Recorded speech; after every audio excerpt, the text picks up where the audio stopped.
दोस्तों नमस्कार। स्वागत है हमारे यूट्यूब चैनल पर। आशा करते हैं कि आपकी जो एक्साइज कांस्टेबल की जो भर्ती है उसकी तैयारी अच्छी चल रही होगी। आप अच्छे से तैयारी करते रहें। हम आपको लगातार PYQ की सीरीज़ दे रहे हैं, इसको आप अच्छे से थोड़ा समझें, आपको जिससे क्वेश्चन का लेवल पैटर्न समझने में आसानी होगी। अपने मित्रों को शेयर कर दें, जिससे अगर कोई भी लेटेस्ट अपडेट आती है तो आप तक वो तुरंत पहुँच जाए। चलिए हम आपको शुरू कर रहे हैं।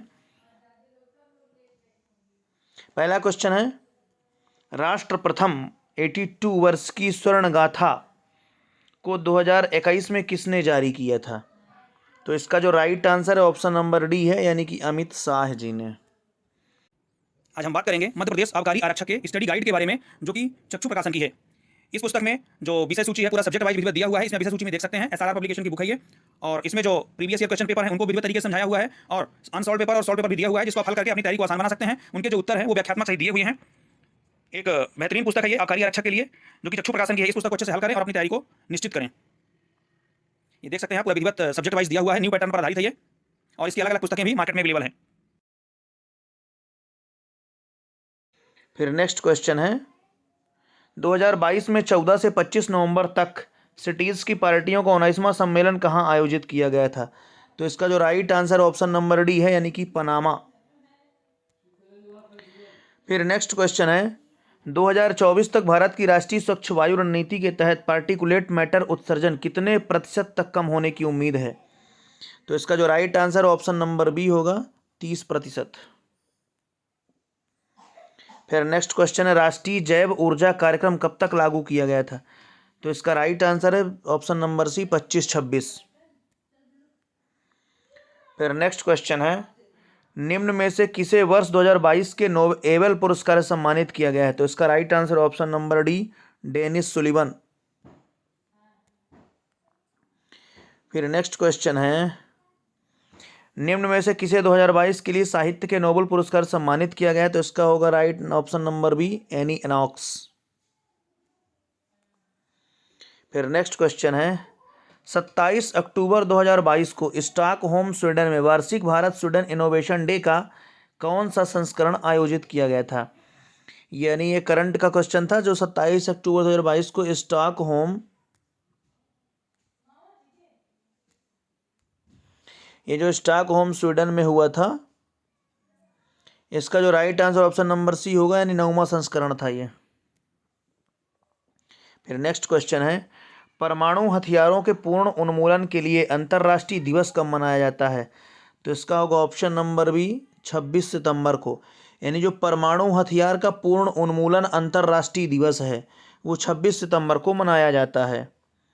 फिर नेक्स्ट क्वेश्चन है, ओजोन परत के संरक्षण के लिए अंतर्राष्ट्रीय दिवस हर साल कब मनाया जाता है? तो इसका राइट आंसर होगा ऑप्शन नंबर बी, 16 सितंबर को। यानी जो ओजोन संरक्षण दिवस है वो 16 सितंबर को अंतर्राष्ट्रीय स्तर पर मनाया जाता है। फिर नेक्स्ट क्वेश्चन है, निम्नलिखित में से किसने दाग प्रणाली को अपनाया और हुलिया तैयारी की? तो इसका right answer option number C, इसमें थे अलाउद्दीन खिलजी। फिर नेक्स्ट है, अलवर संत किसकी पूजा करते थे? तो इसका जो right answer option number B होगा, विष्णु की। फिर नेक्स्ट क्वेश्चन है, निम्नलिखित में से किसने अद्वैत दर्शन को प्रतिपादित किया था? तो ये तो शंकराचार्य जी थे, ऑप्शन नंबर ए। फिर नेक्स्ट क्वेश्चन है, 1891 के कांग्रेस अधिवेशन में दादा भाई नौरोजी ने कांग्रेस से पहले इंडियन नेशनल शब्द जोड़ दिया था। इस अधिवेशन के अध्यक्ष कौन थे? तो इसके थे पी आनंद चार्लू। कह क्या रहा, 1891 में यानी 1891 में जो कांग्रेस में अधिवेशन हुआ और उसमें दादा भाई नौरोजी ने कांग्रेस शब्द से पहले इंडियन नेशनल शब्द भी जोड़ दिया था, तब से बन के इंडियन नेशनल कांग्रेस हो गया। तो जब ऐसा किया गया था तो उस समय अधिवेशन के अध्यक्ष थे पी आनंद चार्लू, ये पूछ रहा है। फिर नेक्स्ट क्वेश्चन है, बड़ी संख्या में लोगों से जुटाई गई धनराशि के माध्यम से किसी परियोजना या नए उद्यम को वित्त पोषित करने की विधि को कहा किया जाता है? इसके ऑप्शन है, आप देख सकते हैं। तो इसका जो राइट आंसर है ऑप्शन नंबर ए होगा, जन सहयोग है ये। फिर नेक्स्ट क्वेश्चन है, वित्तीय धाराओं या संपत्तियों का कुल मूल्य क्या है जिस पर सरकार द्वारा कर लगाया जा सकता है? तो इसका ऑप्शन नंबर ए होगा, कर आधार। फिर नेक्स्ट क्वेश्चन है 2022-23 के बजट के अनुसार अनुमानित आर्थिक वृद्धि क्या थी? तो ये 9.2 थी, ऑप्शन नंबर बी। फिर नेक्स्ट क्वेश्चन है आर्थिक सर्वेक्षण 2021-22 को संसद में किस तारीख को पेश किया गया था? तो इसका right answer option number B, यानी कि 31 जनवरी 2022 को। फिर नेक्स्ट क्वेश्चन निम्नलिखित में से किस समिति ने 3 सदस्यीय चुनाव आयोग बनाने की सिफारिश की थी? तो इसका जो राइट आंसर है वो तारकुंडे समिति है, ऑप्शन नंबर डी। फिर नेक्स्ट क्वेश्चन है आंतरिक गड़बड़ी को सशस्त्र विद्रोह द्वारा प्रतिस्थापित किया गया, यह किस संविधान संशोधन द्वारा किया गया था? तो ये 44वां संविधान संशोधन था, ऑप्शन नंबर बी। फिर नेक्स्ट क्वेश्चन है नगर पालिका की साधारण बैठक वर्ष में कितनी बार होती है? तो इसका right answer option number B, यानी कि 4 बार, जनवरी में, अप्रैल में, जुलाई में और अक्टूबर में। फिर नेक्स्ट क्वेश्चन है घन कोण की इकाई क्या है? तो ये साइंस से क्वेश्चन था, स्टेरेडियन होगा इसका। फिर नेक्स्ट है खाली स्थान है को प्रकाश संश्लेषण के दौरान पौधों द्वारा एक समय अवधि में प्रति इकाई क्षेत्र में उत्पादित बायोमास या कार्बनिक पदार्थ की मात्रा को किस रूप में परिभाषित करते हैं? तो इसका राइट आंसर होगा प्राथमिक उत्पादकता। फिर नेक्स्ट क्वेश्चन है वसा के पचने पर कौन से अणु बनते हैं? तो ये फैटी एसिड और ग्लिसरॉल बनता है, यानी ऑप्शन नंबर बी।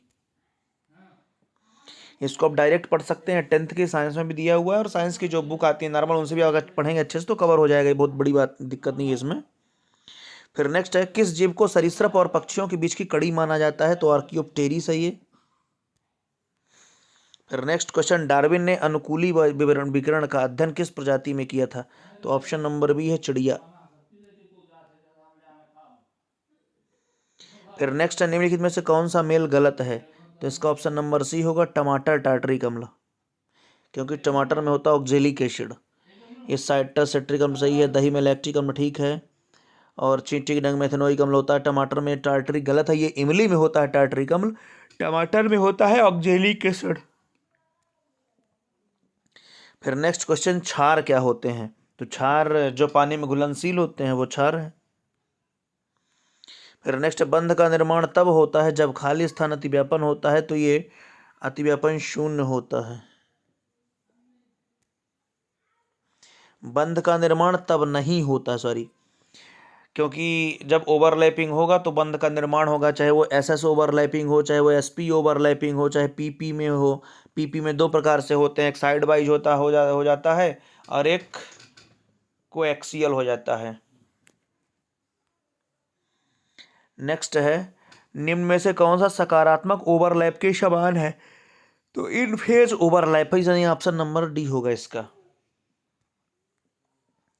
फिर नेक्स्ट क्वेश्चन है अंतरराष्ट्रीय वन्य दिवस कब मनाया जाता है? तो ये तो 21 मार्च को होगा, यानी ऑप्शन नंबर बी।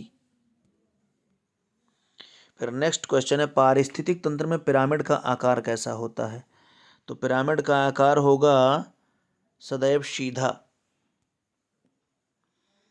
फिर नेक्स्ट क्वेश्चन देवदार वृक्ष मुख्य रूप से कहाँ पाए जाते हैं? तो ये हिमाचल प्रदेश में पाए जाते हैं। फिर नेक्स्ट क्वेश्चन सर्वाधिक जल धारण या जल का अवशोषण करने की क्षमता किस मृदा में अधिकतम होती है? तो ऑप्शन नंबर बी होगा मटियार मृदा। फिर नेक्स्ट है प्रकाश संश्लेषक क्रिया स्पेक्ट्रम का प्रथम अवलोकन किसके द्वारा किया गया था? तो इसका जो right answer option number A होगा TW एंगलमैन। फिर नेक्स्ट क्वेश्चन है कौन सी रोशनी का रंग प्रकाश संश्लेषण की सबसे बड़ी मात्रा को बढ़ाता है? तो इसका ऑप्शन नंबर सी होगा लाल रोशनी। इसका होगा लाल रोशनी। फिर नेक्स्ट क्वेश्चन है कक्षा में 36 बहुत लंबे लड़के हैं, कक्षा में लड़कियों की संख्या कितनी है? ये रीजनिंग से क्वेश्चन है, इसको आप हल कर लेंगे अच्छे से, रीजनिंग का क्वेश्चन है ये।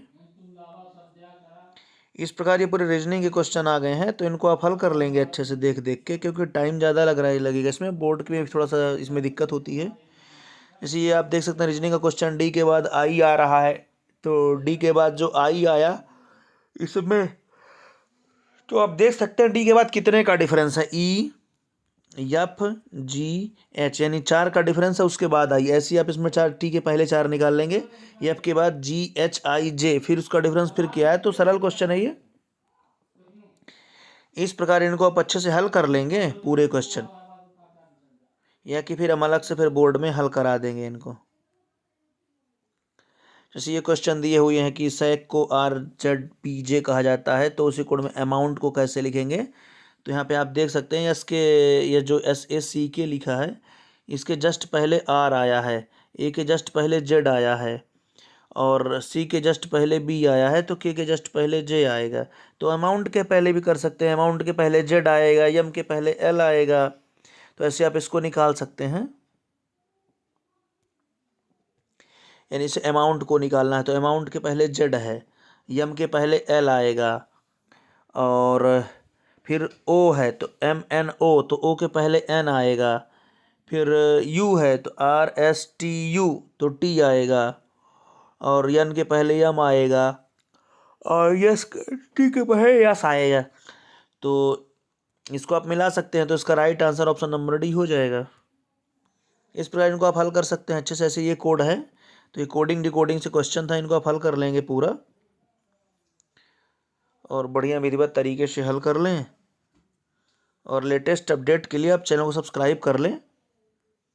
ये रीजनिंग से क्वेश्चन है, इसको आप सीधा कोड वर्ड से लगा के हल कर सकते हैं कि 10 जून 1866 को शुक्रवार था, तो 10 जून 1887 को कौन सा दिन होगा, तो इसको आप काउंट भी कर सकते हैं।